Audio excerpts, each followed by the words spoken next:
adigoo iswareejinayaan aragnay karintaas siday ku timi balooga yarana murti hore waxay ahayd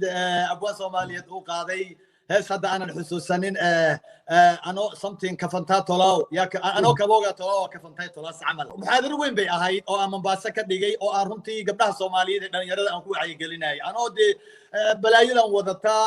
si jiidanaysa iyo cudurkan baase marasha taabatidba lisruxayo oo maaragtay ayaa marka kis yar bay ka soo goosteen ano de wixii u yara faal xumeynayo ana wanaag baan ka rabay iyadoo waliba la heli kari inaan ka baaqsado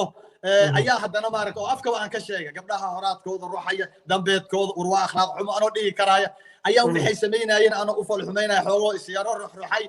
de waa kaasa intii yar intii soo goosteen balaayadaas waliba waxbay ku sii dareenoo dhaqdhaqaaqay ku sii dareen soo ma garan